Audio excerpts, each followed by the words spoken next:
You are listening to Lord Thaddeus and Duke Themisis.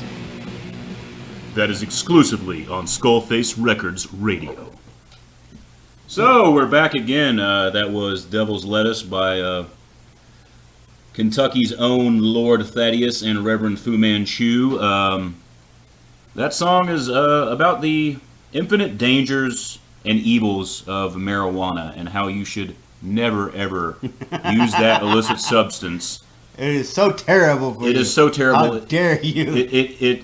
You're basically Jeffrey Dahmer and Adolf Hitler's love child at that Don't point. even say the name. It's so terrible. Yes, we do not dignify that substance here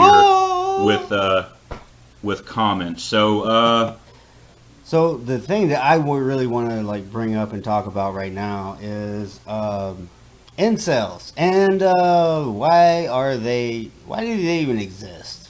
well, they exist because evolution. You know, you got genetics and whatnot, and also that I think correlates somewhat to negative personality traits. You know, like Negative personality traits yeah. I can agree with, but here's the thing. We've evolved into having societies where we can talk to women. We know how to associate with women and how to respect them as women. Why does this mean that us just being friendly to women, that means they have to have sex with us? I was nice to you, so you owe me sex, is basically what you're saying. Yeah. So nice guys, the incels and stuff like that, why is that a thing? Actual nice guys do get laid, but you know who gets laid the most? Assholes. But here's the thing, they're not awkward assholes. So, well, the other thing that I would like to point out. what the hell? Oh, wow. Is that Beelzebubba? what? Is that Beelzebub? Get the fuck out of here, Beelzebubba. We've got a redneck demon that is coming in and just basically pops up and says random things in terrible ecclesial Latin. Yeah, I summoned him earlier. ladies and gentlemen, I apologize because of that rude interruption by the demon, but He must be an incel. He might be the spirit of incel.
that's what it is. For the uninitiated, what is an incel? Oh, the incels are people who are specifically males who are involuntarily celibate. Involuntary celibate. They're incelia for themselves. So which basically means they're socially awkward to the point. they can't get laid. Even well, I think a lot of that just boils down to pitching out of their league. Well, I mean, if you're a neckbeard, if you listen with- like their whole argument is they are just so awkward that they cannot get laid.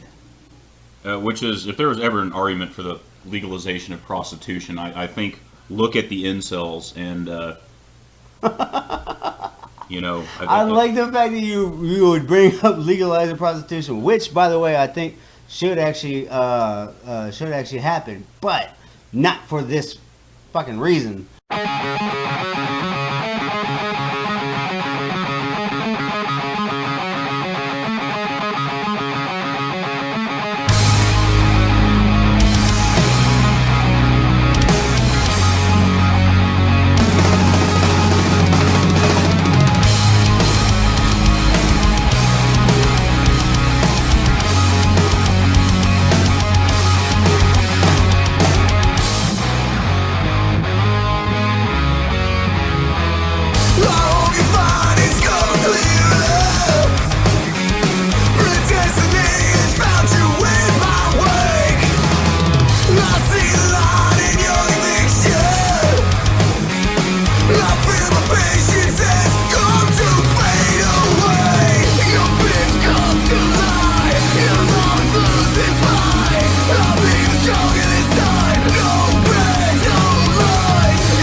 I think that dueling should be legalized. Yeah, I don't agree with you on that. Well, then you're wrong, but that's okay. You're wrong about a lot of things. Wait. How the hell is dueling? Hey, you don't have to involve the state in it, do you? We got too many people in the world. Well, no, that's the entire point. Is you right. have to You're talking to a guy to make it legalized. You have to involve the state into being able to say dueling is okay. Yeah, but dueling was okay until we passed laws against it. Yeah, Hamilton actually said it was fought against it. And after Hamilton died, they illegalized it because it was an archaic way of handling business. It's a better way of handling business. Instead of what's more entertaining? No. I mean, two losers on Twitter arguing about subtle differences between political parties, or two guys having a gunfight after slapping each other. More entertaining? Yes. Much more entertaining. Yes, I agree with you. You're going to have to hold the phone right and there. A lot more people will shut the fuck up. Exactly. But listen, keep in mind who you're talking to right now. You're talking to a guy who wrote a song called Drinking Menstrual Blood. Uh-huh. All right. I obviously don't have that positive of an attitude about humanity in general, so people killing each other that doesn't involve me is kind of a-okay. Yeah, but here's the thing. That also leads into the situation where people could call you out. Yeah, and here's the thing. It's an arcade thing. Brand a C on my face and call me a coward because I'm not participating in your duel. But if two jackasses want to participate in a duel, more power to them. Pay-per-view. No. This is the thing. All right. Let's say. All right. A male feminist. Take every Twitter feed. Okay. Forget about Twitter for just a minute. All right. Comment. Let me wrap your mind around this. Okay. I want you to imagine a male feminist going up. Mm-hmm. At a Comic-Con, a male feminist going up to an incel, slapping him with a Full Metal Alchemist gauntlet, saying, I demand satisfaction, okay? And then they go and have a gunfight after that. See, you are How does anyone lose? You are assuming... How does anyone lose? We're not losing a cancer cure. Situation. We're not losing a cancer cure with either... Thing, all right? Is that you're also assuming that, like, if it just becomes a natural thing, you're also assuming the entire cast of Game of Thrones would not be fucking decimated. Why? And they were decimated. You did watch the show, right? Because the fans at the end fucking hated it. Okay, cool. And they challenged them to duels, and all they have to do is refuse. Okay. Like Arya is going to kill a lot of people. Keep in mind, I am a Nordic Satanist, but I was born in Central Kentucky. Okay, I used to walk down the street. In my Misfits shirt. And then it would be hot as hell, and then some Karen would drive by, roll down their window, and be like, "Oh, thank God! It must be one of my mom's friends. I'm going to get a ride, so I don't have to walk in the sweltering heat." Okay, and all she says is, "You need to get yourself into church, young man," okay? I'm saying one does not have to bow down to societal pressures. You can refuse the duel. The incel could be like, whatever, you white knight, cock. I'm not going to challenge your duel because that's a symbol of the matriarchy, and that's really the problem now. It's matriarchy, and women need to. You're also saying that's going to be you because you're not going to accept those challenges. Okay, cool. I'm already stigmatized by society, so. What I'm saying is that I don't think you need that kind of pressure. It's life or death to make art, to be able to make stuff. Well, it's not about making art. It's about, you said something I don't like. I challenge you to a duel. Okay, I refuse. Well, you know what? It's a voluntary action. You know what would be cool? And it's something that I actually subscribe to, and something that's already been done, would be a boxing match. Yeah, but fencing would be cooler. Like actual blades chopping each other into little bits. But they don't actually cut each other. Speaking of chopping each other into little bits, that's people hitting each other. Yeah, you do. I just would prefer that they eliminate themselves from the gene pool. Okay, so that being said, speaking of people being chopped to bits, we're going to go ahead and cue the next track. This will be another one by Cannibalistic Death Cult. I apologize in advance, but this one is called Damned Priestess. Check it out.